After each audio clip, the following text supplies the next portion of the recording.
Nous avons vu que l'exigence de donner très régulièrement des évaluations avec feedback et à tous les élèves peut engendrer un coût de correction important. Les questions à choix multiples, QCM, semblent une réponse idéale au problème du coût de correction, puisqu'elles peuvent être corrigées de manière très rapide, voire automatique.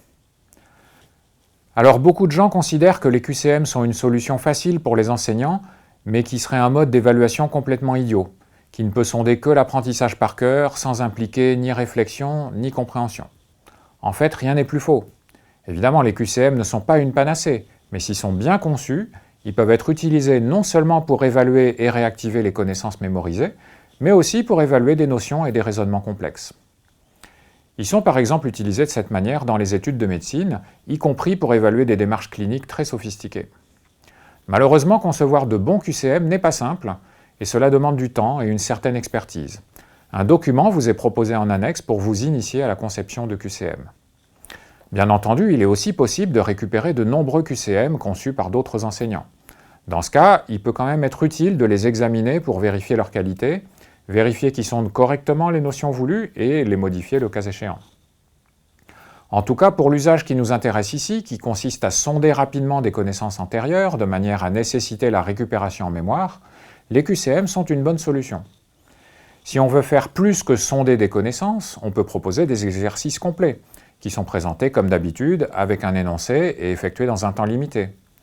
Et éventuellement, si on veut se faciliter la correction, on peut ensuite utiliser un QCM juste pour recueillir les réponses et éventuellement les résultats intermédiaires et les étapes de raisonnement.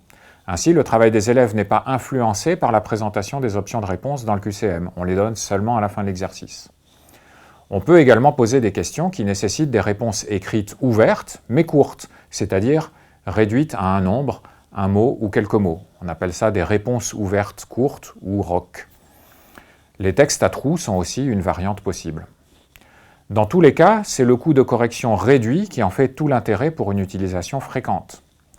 Muni de tels quiz, l'enseignant peut envisager de multiplier les évaluations.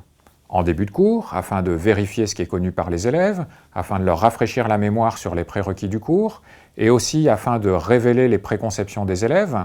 C'est utile notamment en sciences, lorsque les concepts scientifiques à enseigner entrent en conflit avec les conceptions préexistantes. Ils peuvent les utiliser aussi en milieu ou en fin de cours, afin de vérifier ce que tous les élèves ont réellement compris, afin de suivre l'évolution de leur conception et d'ajuster leur enseignement aux besoins des élèves. Point important, le fait d'utiliser des quiz permet de faire travailler et de fournir du feedback à 100% des élèves plutôt que juste à quelques-uns qui sont interrogés. C'est vraiment ça tout l'intérêt. Et pour l'enseignant, ça permet aussi de recevoir du feedback sur 100% des élèves. Encore faut-il rappeler que le feedback consiste en une correction de chaque réponse de l'élève et pas simplement une note globale qui indique la performance de l'élève sur le quiz. Cette remarque conduit aussi à se poser la question, si on multiplie les quiz en classe, est-ce qu'il faut les noter? Est-ce qu'ils doivent compter dans la moyenne? On conçoit aisément de bonnes raisons de répondre soit positivement, soit négativement. Du côté positif, si les quiz ne sont pas notés et qu'ils ne comptent pas, on peut se dire qu'il y a un risque que certains élèves perdent toute motivation à répondre aux quiz et donc à réviser leurs cours, et que donc ils vont perdre le bénéfice de la récupération en mémoire. Du côté négatif, comme nous l'expliquerons plus en détail dans quelques semaines dans le chapitre sur la motivation, on sait que les notes engendrent du stress chez les élèves, et que ce stress est globalement défavorable aux apprentissages. Alors comment trancher entre ces exigences apparemment contradictoires ?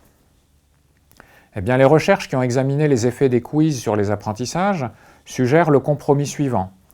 Les quiz qui sont utilisés dans le cadre d'une évaluation formative gagnent à être notés afin de maintenir la motivation à apprendre et à réviser. Mais ils devraient être à très faible enjeu pour minimiser le stress associé. En pratique, comment ça pourrait se passer ? Premièrement, dans la mesure où l'idée est de multiplier autant que possible le nombre de quiz donnés aux élèves, eh bien plus le nombre de quiz est grand, plus le poids de chacun dans la moyenne trimestrielle est faible. Donner un grand nombre de quiz au cours du trimestre, ça permet donc mécaniquement de diminuer l'enjeu de chacun. Un élève qui aurait oublié d'apprendre son cours une fois et qui aurait donc une note faible à un quiz parmi 15 ou 20, il n'en subira quasiment pas les conséquences. Deuxièmement, il est également possible, si on souhaite diminuer encore l'enjeu de chaque quiz, de décider que la moyenne des quiz ne participera qu'à une fraction de la moyenne du trimestre, le tiers ou la moitié par exemple, le reste étant alloué à des évaluations véritablement sommatives.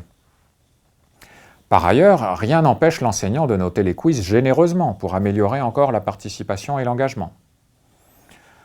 Ensuite, dans la mesure où les contrôles surprises sont particulièrement générateurs de stress pour les élèves, les quiz ne devraient jamais être une surprise. Et de fait, dans un mode d'enseignement où les quiz sont utilisés à chaque cours, il n'y a plus aucune surprise. Ils font partie de la routine parfaitement prévisible de chaque cours. Dans tous les cas, la plus grande transparence est recommandée. Les élèves doivent savoir quand et comment ils vont être testés pour s'y préparer et pour éviter les mauvaises surprises et le stress inutile. Et enfin, dans la mesure où les quiz peuvent remplir plusieurs fonctions différentes, il est possible de noter certains quiz et pas d'autres. Par exemple, si on utilise un quiz en début de cours pour sonder les connaissances des séances antérieures, on peut vouloir que ce quiz soit noté, de manière à inciter tous les élèves à apprendre régulièrement leur cours. En revanche, si on utilise un quiz pendant le cours ou à la fin de la séance, de manière à évaluer dans quelle mesure les élèves comprennent bien ce qu'on vient d'enseigner, on peut vouloir ne pas noter un tel quiz, car cela aurait peu d'effet incitatif et ça pourrait avoir pour seul effet de pénaliser les élèves qui mettent plus de temps à comprendre.